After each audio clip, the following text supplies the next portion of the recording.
Prostitute के पास, call girl के पास गए थे गुस्से में या फ्रस्ट्रेशन में, या सेक्स पार्टनर नहीं था, या जस्ट फॉर एन्जॉयमेंट के एन्जॉयमेंट करेंगे उसके साथ,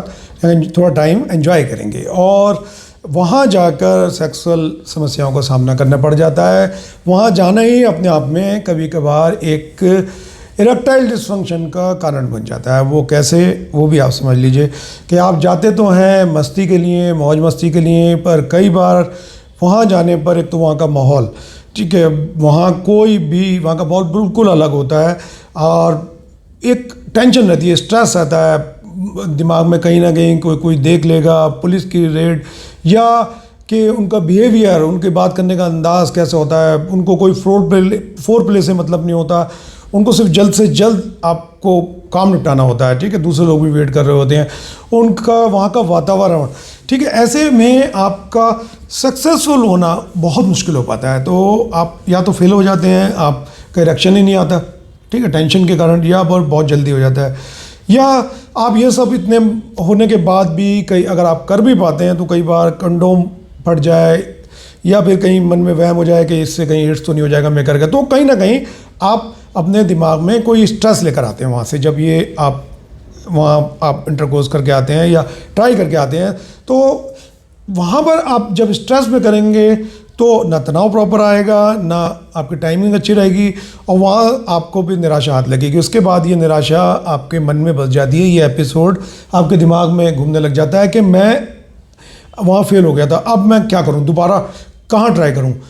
ठीक है, क्योंकि आप एक बार फेल हो चुके हो। तो अब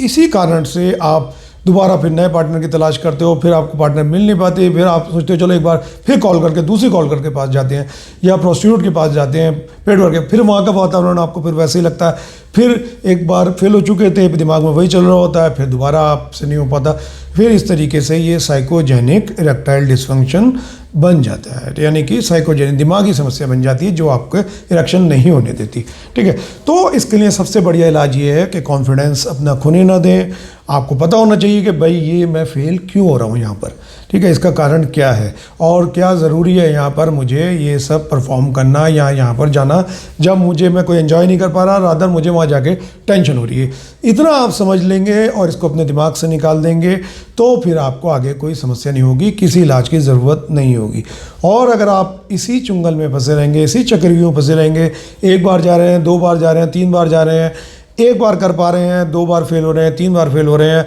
और अब इसको अपने दिमाग में आप टेंशन ले रहे हैं चीज़ की, तो फिर आपको काफ़ी लंबे टाइम तक दिमाग की साइकेट्रिक ट्रीटमेंट लेना पड़ेगा। ऐसी दिमागी दवाइयाँ खाना पड़ेंगी जिससे कि वो विचार ना आए, ये डर, ये फोबिया आपको निकल जाए मन से। तो ये अब आपके हाथ में है कि इसको आप कितने सीरियसली लेते हैं। एक तरफ आपके दवाइयाँ हैं, पूरी टेंशन, इलाज सारा लंबा चलेगा, ठीक है, और एक ज़रा सी सोच है, एक नेगेटिविटी है जिसको आप वहाँ ना जाके, या अगर चले भी गए तो फेल हो भी गए तो उसको फील ना करके दूर कर सकते हैं। जय हिंद।